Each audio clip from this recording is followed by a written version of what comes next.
Tonight on News 3, we'll meet the candidates vying to represent the 77th Assembly District. The city of Janesville preparing for a national ski competition this weekend. This is News 3 at 6.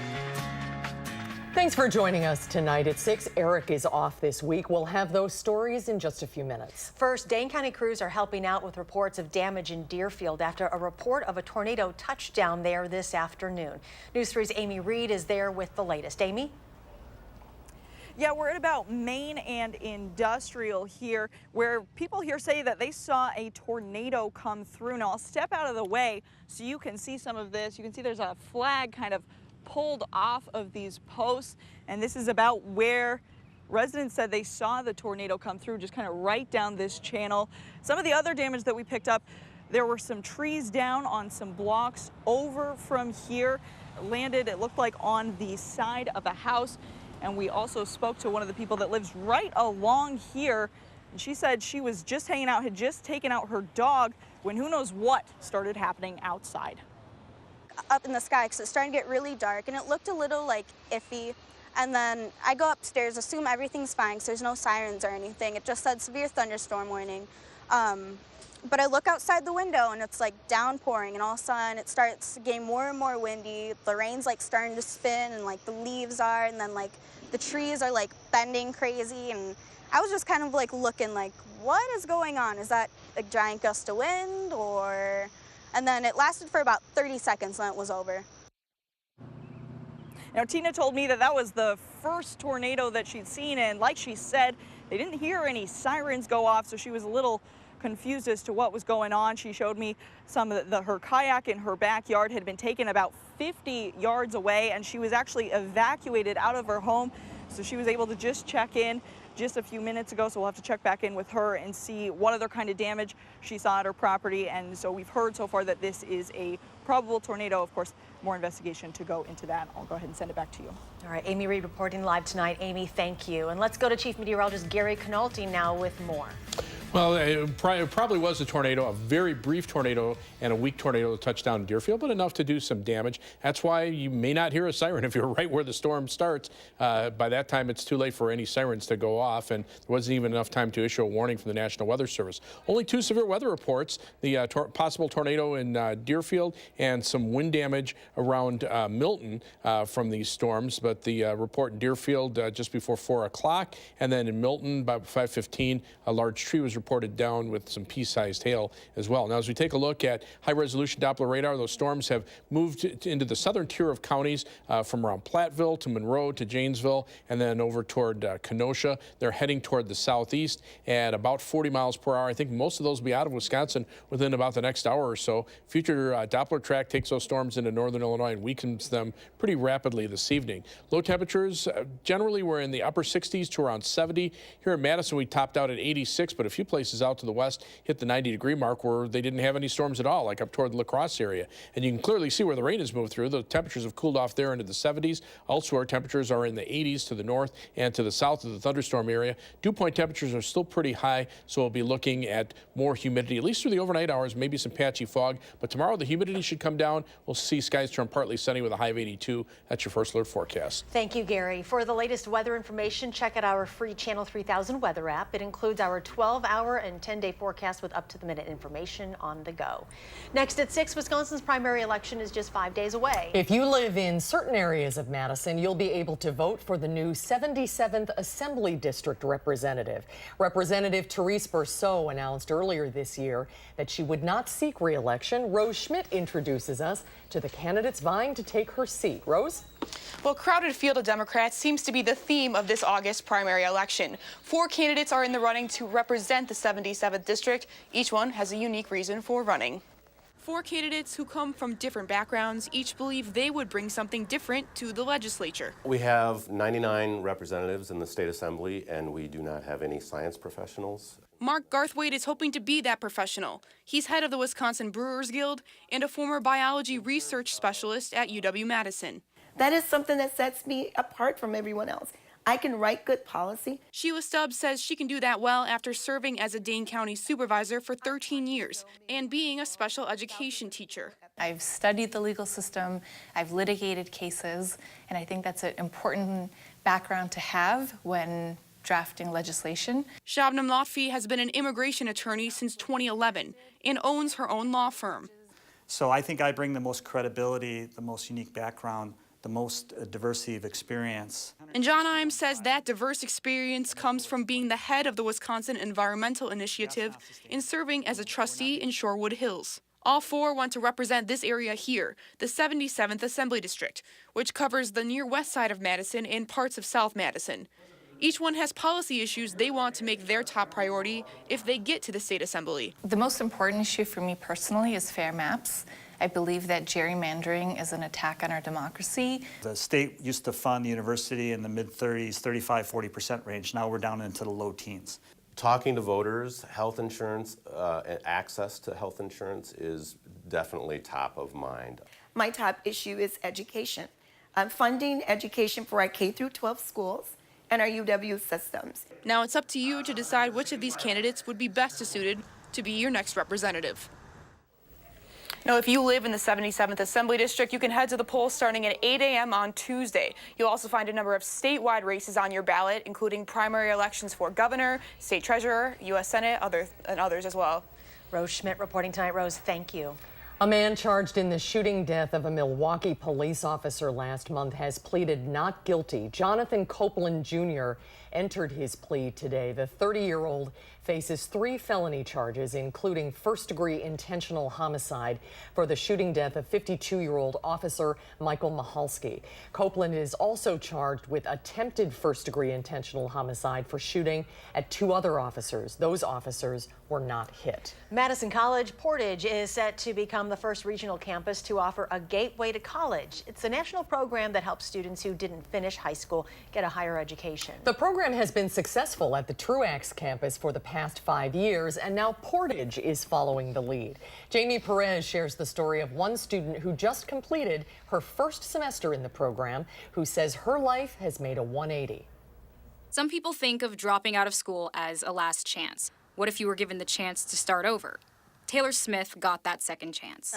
Not to sound cliche, but it's life-changing. She felt lost, directionless, with a lack of confidence through her high school experience. Middleton is a predominantly white school, and so being the only non-white person in the class is kind of hard to focus on, especially if you're in a history class and they're talking about slavery and everyone looks at you. Discomfort on top of battling mental health issues. Dealing with depression and anxiety is kind of hard for other people to understand if they've never dealt with that themselves or dealt with someone who has that and be able to guide them in a different way. She joined the Gateway program in hopes to turn her life around. Being able to go to class feeling like I'm prepared for it, and also Gateway is super diverse, and so there's kids from all different types of backgrounds, all races and ethnicities.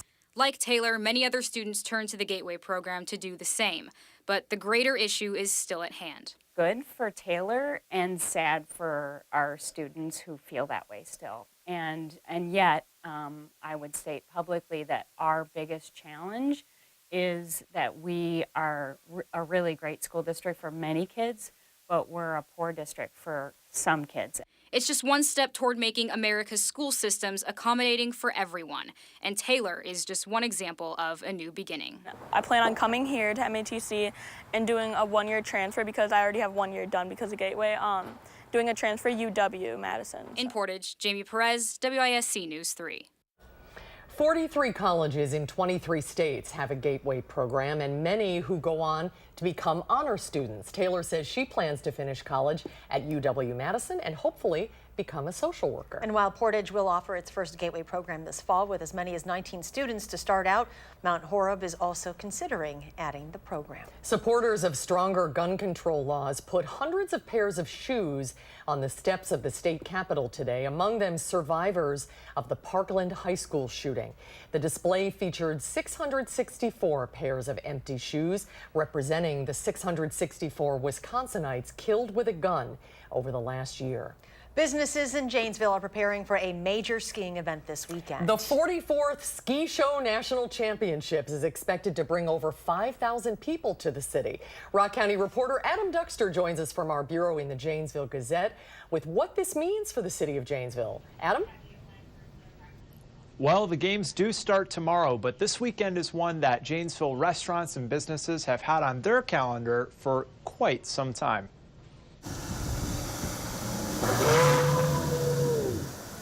As the skiers prepare for this weekend's national championships, hey guys, so do the servers. The fact that we're now infusing our community with 5,000 people it's what an opportunity for us. At the bodacious shops on Main Street in downtown Janesville, this is no ordinary weekend.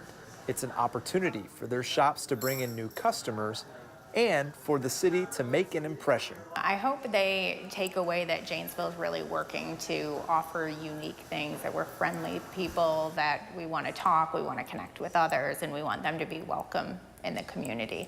A community working to make a name for itself. Janesville's for a good over 5 years been a community in transition from GM leaving, and I think what's neat is now we're not a GM town, but we're a community that's creating their own identity. City officials say that this weekend's event could bring over $2.5 million to Janesville, from 14 ski teams to their families and supporters. They're all here for 3 days, so that's 3 nights in the hotels, 3 days of spending throughout the community. And with over 5,000 people in town, it's a chance for the skiers and the businesses to show off. Until next time. We want to show it off and then say, and now you got to come back next year.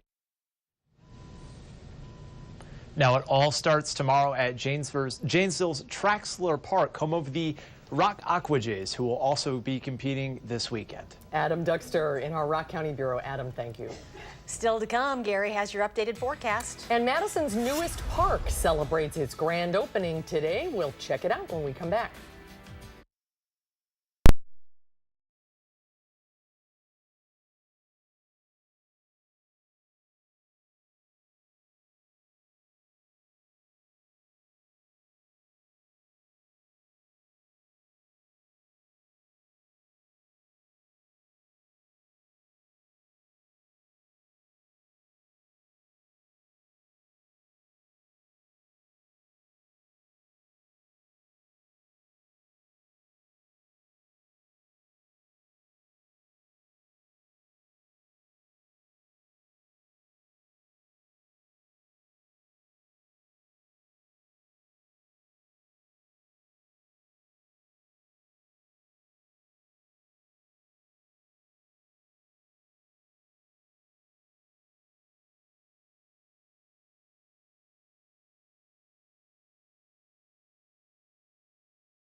The city of Madison is celebrating the grand opening of its newest park today.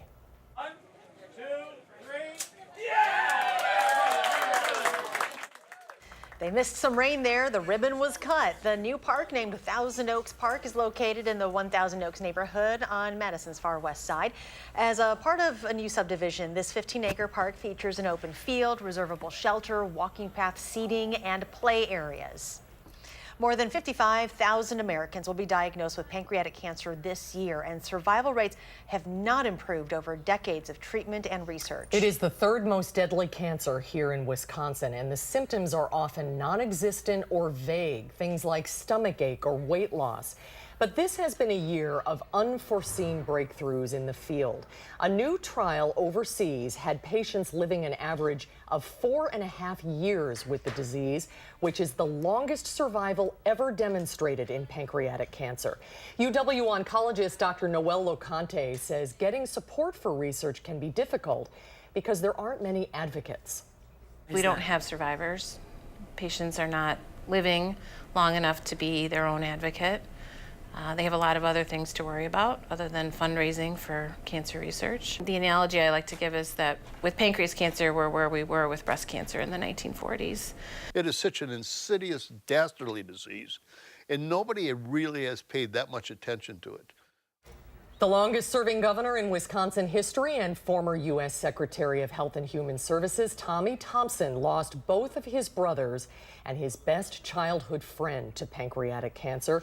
I met Tommy at his farm in Elroy to talk about his efforts to find a cure, and you can see that conversation tonight on News 3 at 10. Ahead in sports, we'll go live to Lambeau Field. The Packers take on the Tennessee Titans tonight in the first preseason game of the year. Showers and thunderstorms will probably end in the next hour or two across far southern Wisconsin. Then we'll see warm temperatures continue, but a drop in the humidity as we head toward the weekend. Of your first alert forecast in a few minutes.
Well, we had some strong thunderstorms that developed mid to late afternoon across southern Wisconsin. We're watching storms as they move through the Deerfield area. We're not expecting a tornado, but basically what happened is we had a broad area of rotation. These are winds as measured by the Doppler radar, generally toward the radar in the green shading, away from the radar in the red shading. And it was over a broad area that we saw maybe a little bit of rotation. And this is just about 3:45 this afternoon.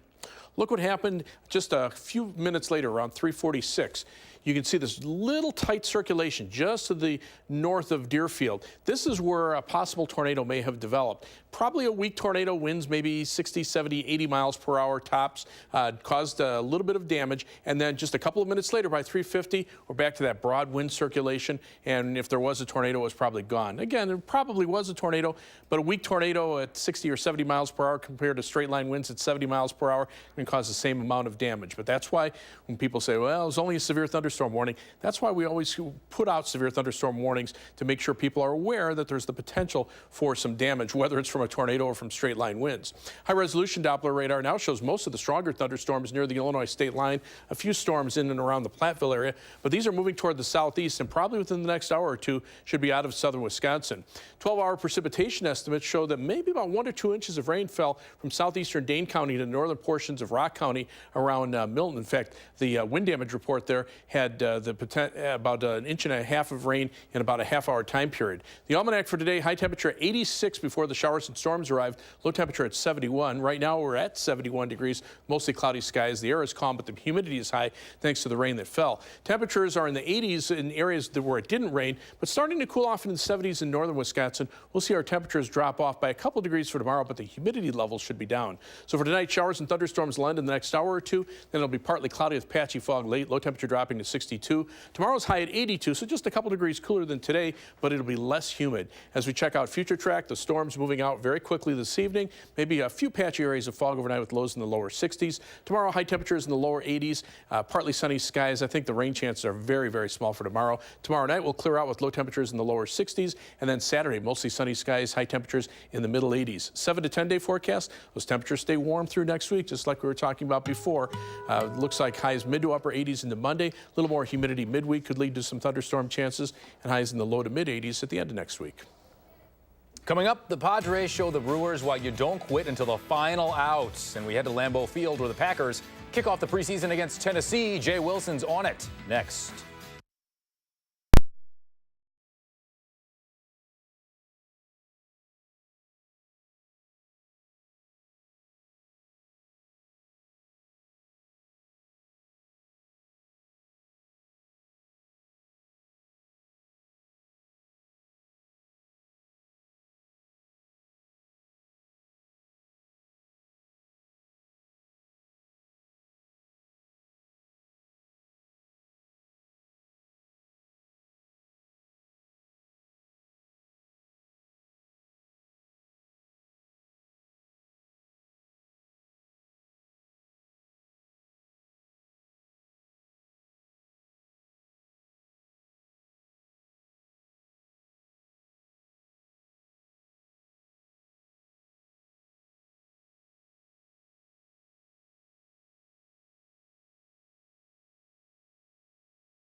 The Packers kick off the preseason tonight against the Tennessee Titans. No David Bakhtiari, no Brian Balaga on the offensive line.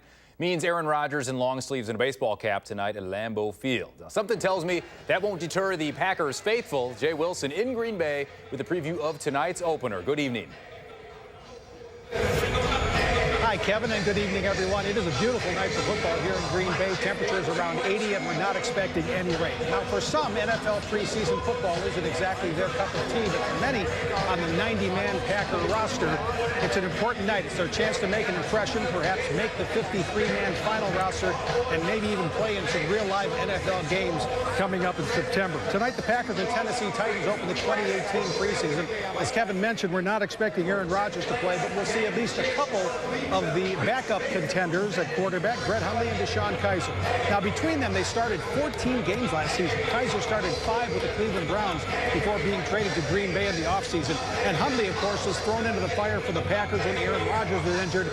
And Hundley ended up starting 9 games for the Packers, many of which weren't all that great. But Hundley says that experience will help him tonight and going forward. It's actually really cool for this to be the first offseason for me to be able to actually study my own, game film. So to be able to take that big leap, get some experience under my belt, and just feel comfortable. Really, I feel comfortable out there. You can say things slow down until you actually get the experience, and now you can start saying, okay, I understand this now. I understand why we read it like this. Even for quarterbacks, I'm not saying I'm looking forward to getting hit. I would love to walk away from the game not being touched. But at the same time, just to get that rust off, when you take that first hit, it's like, okay, well, we're playing, I'm actually getting touched now.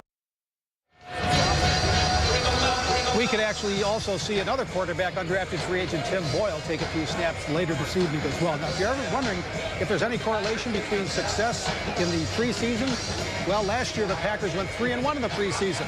And the regular season, they went 7-9 and missed the playoffs for the first time in 8 years. So if the Packers don't win tonight, don't worry about it. Kevin, back to you and Madison. Jay, thank you. Tell that to Twitter, by the way, that whole thing with the winning and losing. Thank you, Jay. The Brewers trying to finish off their series with the Padres before heading to Atlanta, Chicago, and St. Louis for what could be a monster road trip as the crew tries to chase down first place in the division. First things first, Game 3. Jonathan Scope hasn't hit much, if anything, since coming over from the Orioles until today. This one's going to score a pair, and the Brewers take a 3-1 lead. Fast forward, 4-2 in the ninth.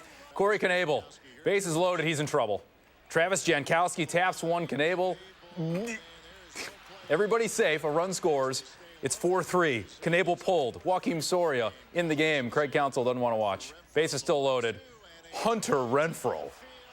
Oops. That's a grand slam, the technical term. Padres win 8-4, taking 2 out of 3. Final major of the year in golf, the PGA Championship, Belle Reeve, St. Louis. No highlights, sorry people. Gary Woodland, your leader at 6 under. Ricky Fowler chasing his first major title. He's 1 shot back. A logjam at 3 under par. Tiger, Bubba Watson, Jordan Spieth all knotted at even. Veteran umpire Bruce Streckman, having issues at last night's Yankees-White Sox game in Chicago, has something, if you can just get me a trainer, I'll be fine. Had a moth in his ear, a brain-eating alien creature in his ear. He's back in the, Yikes. Gets the ear clean, he's fine, and then No. Sorry I had to do that. He lived to tell the tale. Oh, wow. Okay. Yeah, I know. I got the IFB to protect me, so yeah. I need a matching. We're ready. All right, Gary's here with the final check. Thunderstorms are moving south of us. They'll be gone in another hour We or don't so. want to hear that either. All right, thanks for joining us. We'll see you back here tonight.